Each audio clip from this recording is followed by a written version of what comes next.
Nagsimula ang nakakatuwang prank ni Zinab Harake, kasama si Doc Bello na naghatid ng magandang reaksyon. Labas muna kayo, Ate Mitch. May secret kami. Sammy, may secret kami. Cut mo na yan, ha? Oo, tanggal mo. Sila yung team mo. Lagi.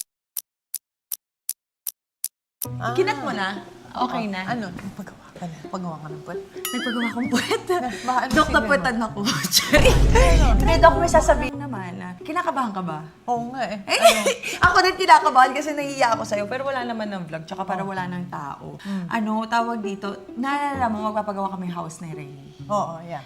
So ngayon, we have the money na. Okay. Everything's good na. Babayaran na namin yung contractor and na-drawing na yung house. Ang problem lang, may biglaan lang na I can show you the contract na naipit lang yung money sa bank. Ngayon, kailangan lang namin i-pay yun. We have 20 now. So ngayon, parang nasa 50 yun. So need ko ng 30 to 35. Okay. Pwede ba akong manghiram sa'yo ng 35M? I trust you. Yes, ma'am.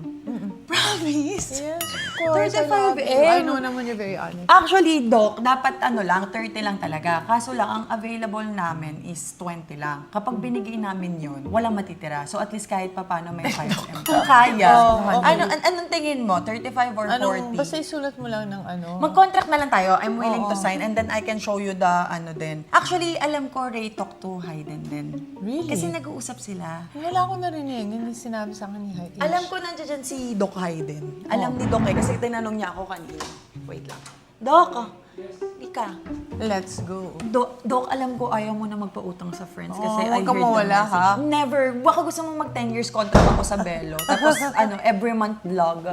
Sinabi ko na sa kanya yung napag-usapan natin ni Ray na aberya namin sa contract kami umalis talaga. Kasi ang nakalagay sa contract ko, I can show you, before June 15. Nakalis na pala kami. So, ayun, Doc, nahihiya ako. Wala naman ako ibang malapitang may pera, tsaka mayaman. Tsaka yung malapit na sa akin. Ikaw parang nanay na kita, tapos kayo naman. Tatay na ka. No, di ba? Tatay ka na. Nanay, tatay ko to. Tatay na ako. Hindi, eto kasi parang best friend na ni Ray yan eh. Lagi sila din magkausap, Doc. Hindi mo lang alam. Talaga? Oo. So, ayun, pumayag si Doc. Sabi niya, paano daw yun? Mag-honeymoon kami. Sabi ko kung okay sa kanya, gawin kong 40. So, okay ka sa 40, Doc. Okay, sige. Basta sumulat ka naman ng kontrata. Oo, Sabi susulat ko, ako ayoko contract. magpautang kasi At saka June 15. Nawawala ang friend, di ba? Nawawala Pero ang friend. ako, Doc, promise. Ito lang inaantay ko. Okay ka lang? Okay.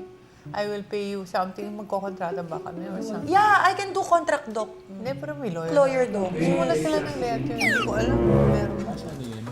Meron dito mga promise to pay. Sige, I'll just give you a check now na later. Okay. May ka na. Anong gagawin? No, not Thank you, Doc. I love you more. I love you, Doc. Thank you. Alam ko Papautangin mo akong 40M. 40M. Sige. Basta babayaran mo kailan? By the... Before June 15. Before Yun ang June promise 15. ko. Before June 15. I promise to pay you. Could you write me a check na? Para sure ako, na sure ka.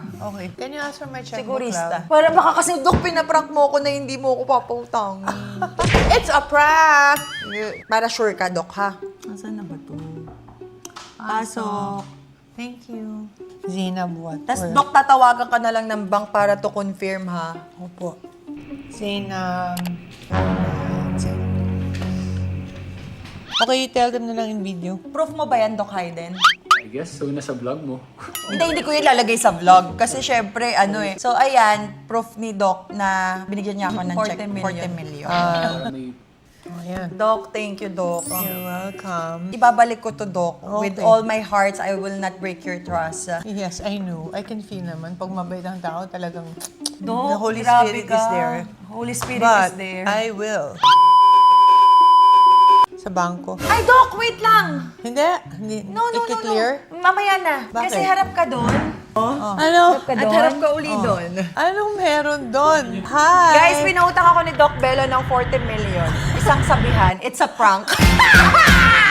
It's a prank! Nakakainis ka lang. Anong pinagay mo? No! mamaya lang Ganyan ng tao. ka-generous ang nag-iisang Doc Siyempre, Bello. hindi napansin may camera. Yeah. Ayun, may camera, Doc. Ilan yan? Camera 1, 2, Wala akong nakita. 3, 4. Kailangan malaman. Naging memorable ang prank dahil lumabas ang kabaitan ni Doc Bello sa hindi inaasahang pagkakataon.